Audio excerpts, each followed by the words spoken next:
100 days in one block. There are a lot of 100 days videos out there, but nothing like this. I'm going to survive 100 days in one block on hardcore mode and beat the game. This means if I fall into the void, I don't just lose my items, I lose everything. This is the ultimate survival challenge.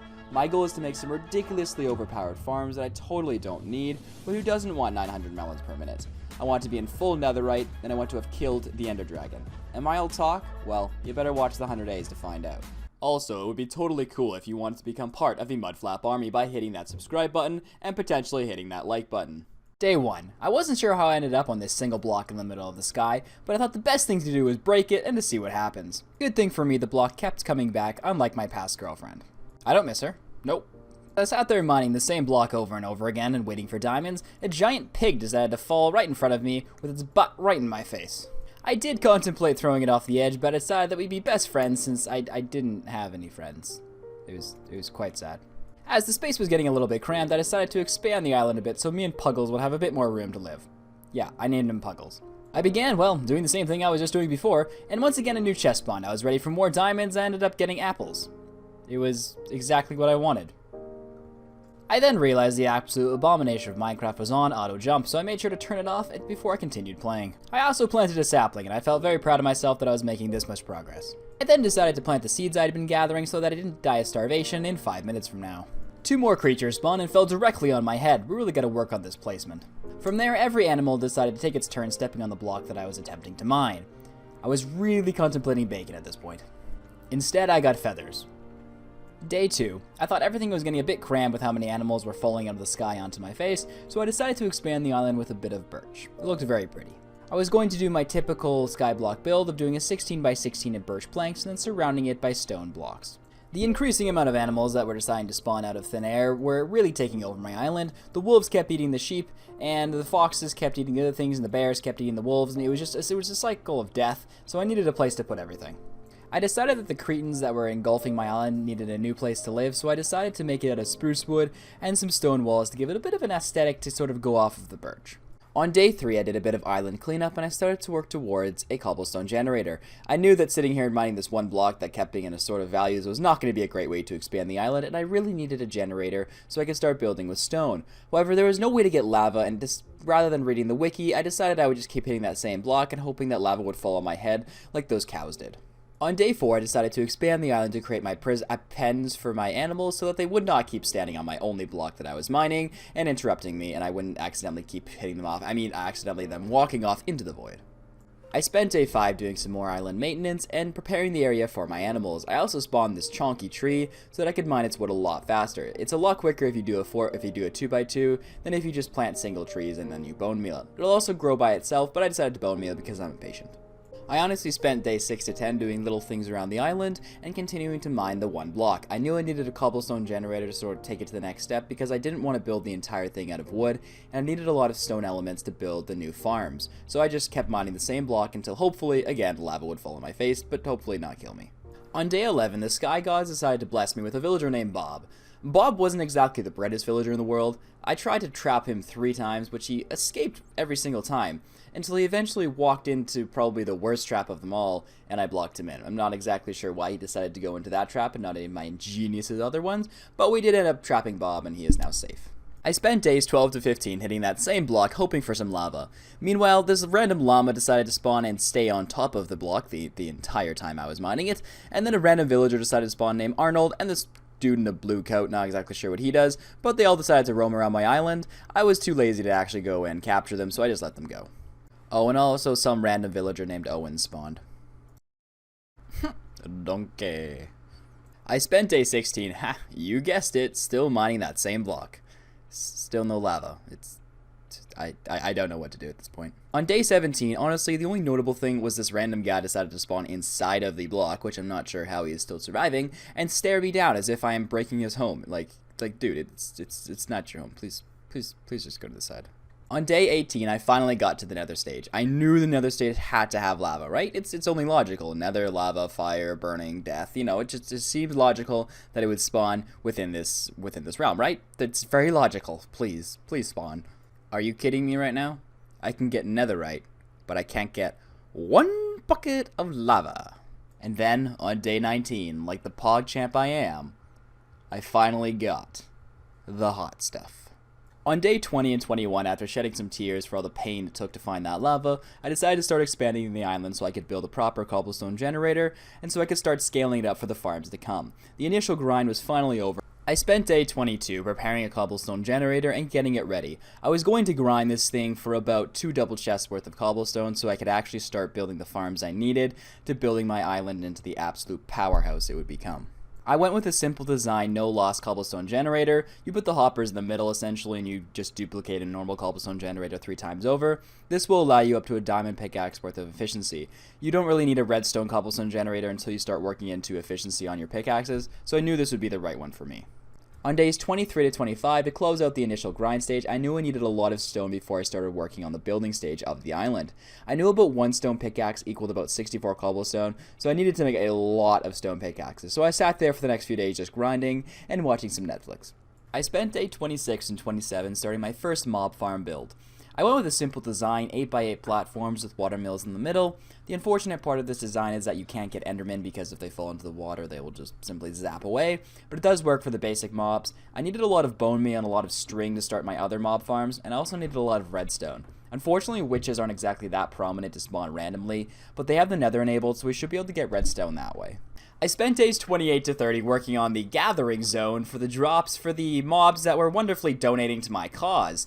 The original zone didn't actually work because it wasn't high enough for them to pass on their drops to me, so I had to actually rebuild it. So I had to tear down the old one, build down a few blocks and rebuild it. I don't exactly know why I thought I had to staircase down and not just water bucket and build down, so I spent like 20 minutes just doing useless stuff, just trying to get down a couple of layers so I could actually create it. I didn't have enough hoppers to actually cover the entire area, so I just covered the main area that I thought they'd be falling in, which I knew would lose some drops, but I didn't think it really mattered because I didn't need that much. I just needed enough to get the farms going. I spent day 31 transferring my items from one side of the island to the other and actually sorting them. I was just throwing everything in all the chests and it was beginning to look very cluttered and I couldn't find a darn thing, so I decided to actually do some sorting and actually set up a permanent chest area before I set up an auto sorter. On day 33, I finished the cleanup and I began to smelt a lot of cobblestone for my next build. I wanted to keep the theme going with the same thing I had of the spruce and the stone brick I had for the mob farm, so I decided to continue with that theme for everything, just so we would stay consistent around the island. I'm not exactly a building guru, so I just like consistency and something that looks clean. Day 34. I started out the day by collecting a bit more resources. I knew it was time to start on my next farm now that I had finished the mob farm. I needed hoppers to realistically start any sort of automated farm, so I knew iron was going to be the next goal. But to get iron, I needed a zombie. You see, to make the farm, I need the villagers to get agitated by the zombies so that they spawn iron golems so that I can then peacefully remove the iron from them and then create hoppers with that. But to get a zombie, I knew it was going to be a bit of an annoying task. I finally captured one of the green goblins, however, actually getting him into a 1x1 where I could put a water bucket in it so he didn't boil up in the sun was another thing altogether. But eventually I prevailed and I got my first zombie. I say first because, well, you'll see what happens. On day 36, I realized I needed more iron to make some hoppers for the new iron golem farm, which is ironic in and of itself, but I decided the only way to do that was to go to the nether and cross my fingers that the nether was normal, so I could go looting some fortresses and some bastions for some iron. So I mined some more blocks in the 1 block area, and I got 1 more obsidian, which is exactly what I needed, and I built my nether portal. I spent days 37 to 41 in the nether exploring it and trying for goodness sake to find another fortress. I just kept finding all these weird biomes that I did not know existed. I also found out that this gold ore drops more than 1 golden nugget, which I never knew before. And I eventually finally found a bastion. I also found another fortress, but for some reason that recording did not record, so all I have is the bastion. Between the bastion and the nether fortress, I got enough iron and supplies that I needed for the farm and decided to head back and not push my luck anymore, considering I was wearing close to no armor. I arrived back at the nether portal to come home with the end of day 42, so I just finished sorting out my items and figuring out what I needed to start building the farm. Thankfully I found a name tag, which was the most essential part to this. Day 43, the day when it was finally time to bring everything together. So I started making everything that I needed. I needed minecart tracks for getting the villagers there, I needed my water elevator ready so I could get the villagers up there, and I needed to name my zombie so he didn't despawn. However, he decided to despawn, so I figured the next best course of action was to build the water elevator and wait for nighttime. I was going with a simple design, just by a 1x1, just to suck the villager up. I was just going to use kelp and soul sand so I get those little watery bubble things that they do, and then it would just push the villager in, and then they go all the way up to the top. Getting them into the actual closures was going to be the next step, but that's what I intended for the rail tracks and the carts to be able to do. After I finished the water elevator, I decided just to do a little bit more inventory sorting as I was waiting for another zombie to spawn, as mine decided to despawn and go back to the world of the dead. On day 44, I knew I needed some more wood to actually build the iron golem farm, so I built a tree, a nice 2x2 of this spruce wood, and then I used my amazing new water elevator to get to the top so I didn't have to tower. Since I only gathered enough iron for an anvil so I could rename the name tag so my zombie wouldn't despawn, I had to then use the hoppers for my mob farm for my iron golem farm, but that's okay because the iron golems would then pay for the iron later for the hoppers for the farm. I was going to get no drops anymore, but it was okay because I had a few stacks of each drop, so it kind of worked out. I decided to name my new zombie a name dear to my heart, a dingo. I then spent days 44 to 48 actually building the iron golem farm. If you guys want the exact design, I'll link Waddle's video in the description.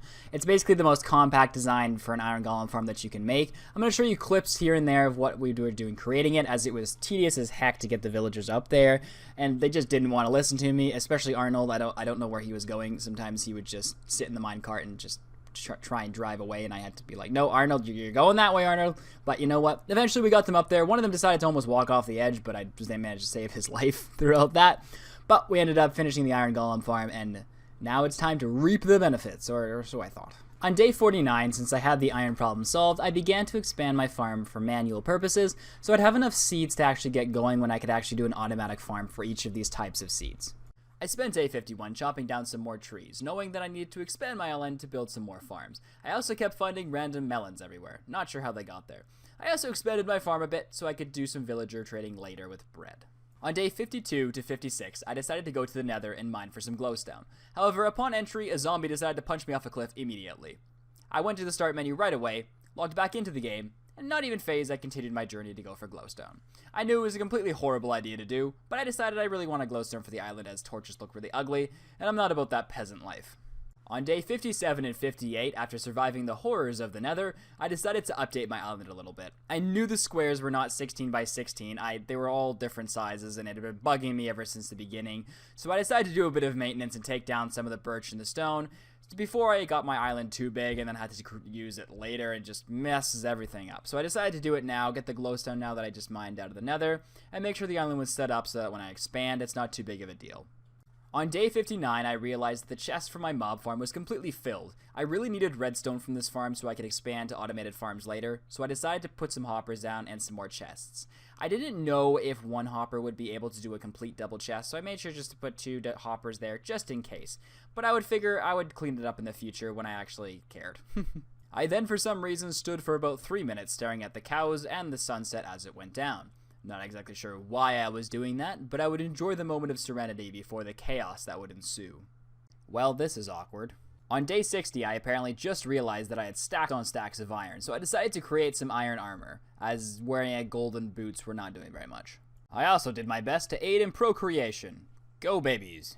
On days 61 to 65, I decided to go back to the nether where nothing bad ever happens, until these men with axes tried to chase me, and I ran away from them. What I really wanted was some quartz, as I wanted to make a new enchantment area so I could start working on an armor set now that I had iron armor and tools. I didn't want to mine any more of that one block until I had Fortune 3 on a pickaxe, as I kept getting diamonds and emeralds and I felt like it was a waste as I thought the block was actually going to expire after a certain point, so I wanted to make sure I got everything I could out of it. So I spent the next few days just mining quartz for experience and for the sake of building the new house that I want to build for the enchantment area. On day 66, I began the construction of what would be the most monumental build on my island. By monumental, I mean realistically only build that I've done that isn't a farm. I also realized that I did not have enough quartz to finish the build, so I had to go back to the nether to finish off the day and collect a lot more quartz. On day 67, I finished the enchantment area and did my best to aid in more procreating. No, not like that. I fed them wheat. I fed them wheat. Okay. And then I borrowed some leather from them so I could make some bookshelves. On day 68, I realized the only thing my enchanting room was lacking was, well, an enchanting table. So I began to gather the obsidian necessary to build one. I apparently then stood there for the rest of the day looking at the ejection part of my mob farm and wondering why the mobs were dropping like that. It's quite fascinating to actually watch this. It's quite fun. On day 69... 69.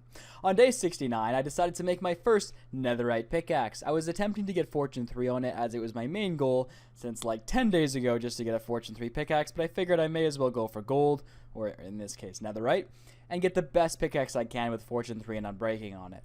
I spent the rest of the day messing around on enchants trying to get a Fortune 3 when available for a 30 level enchant. When I finally did, I realized I was 2 levels short. Bummer. I spent days 70 to 76 mining quartz in the nether. You see, I was only actually 3 levels short of a level 30, so you would think, well Nathan, you just need to mine a couple veins of quartz. And you'd be right, except for the fact that I decided to be a big brain, and I decided I wanted more quartz from the nether. So I decided to add together 2 pickaxes with Fortune 1, without realizing I was going to spend 10 levels of experience to do so. It was all in the plan. On day 77, I returned from my triumphant event to the nether, ready to enchant my netherite pickaxe. Thankfully, Fortune 3 did not run off anywhere, and I was able to enchant it. I spent the rest of the day mining because I was so excited and I just wanted to see how many diamonds I could get. Spoiler alert, I didn't get a lot of diamonds. On day 78, I had a decision to make. Do I want to push towards farming to end off the 100 days, or do I want to beat the game? And of course, I came up with I want to beat the game because I'm not a loser, so I decided I need to max out my 1 block, which means I need to keep on mining for a few consecutive days. So here's what happened in the next few days. On day 79, a bunch of monster guards spawned and tried to kill me. I eradicated them.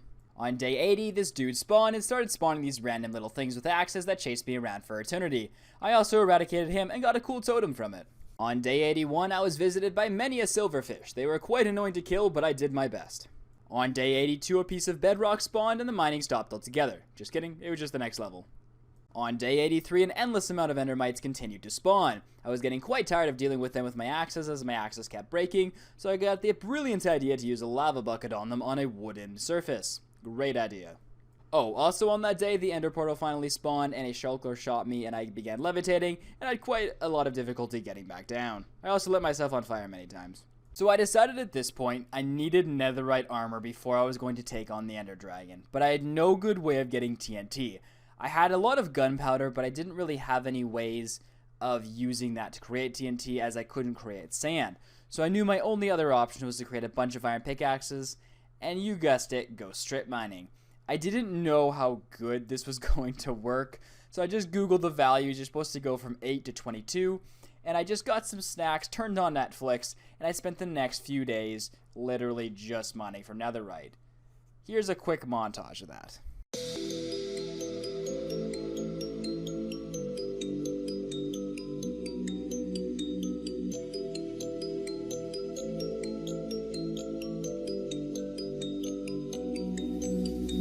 I just wanna feel free, and I just wanna be me. Yeah, I just wanna go so crazy. I just wanna be a freak. Yeah, I just wanna rise to the top. Yeah, I just wanna go reach the peak. So I've been really well focused on success. Hey, y'all will see. Yeah, you won't see that I will get it. Cause I'm really focused, man. I make it with the rap and I just follow my path. I just follow my passion. To me, this is what's precious. Yeah, in my soul, man, I can feel it. So every single verse, man, I just gotta go and kill it, man. I gotta be the kid. I could be the guy taking you wild. I could be the villain, but good as you could. Lately I'm painting my path on my way. Yeah, I got no time that I can waste. So I've been sitting in the space. Yeah, making runs every day, man. You know that I go insane. Yeah, I hit you with a bullet to the brain. Let us stop first cause we going insane.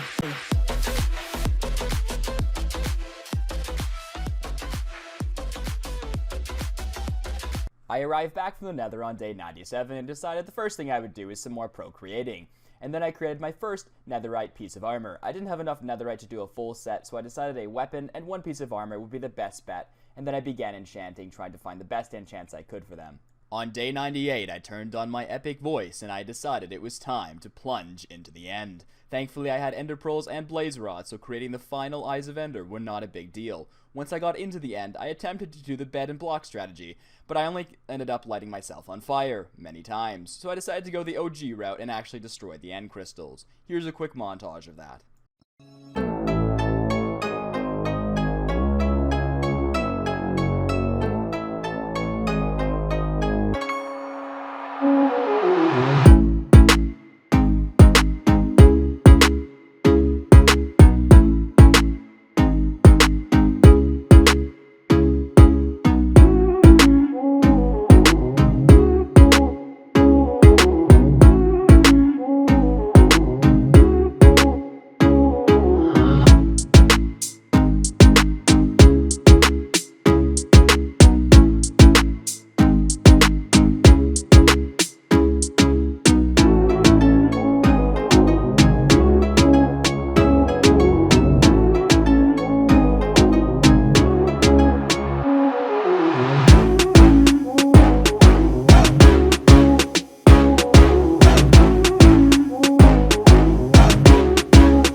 Somewhere between day 98 and day 99, we slayed the Ender Dragon and brought him to his knees and freed the Minecraft overworld.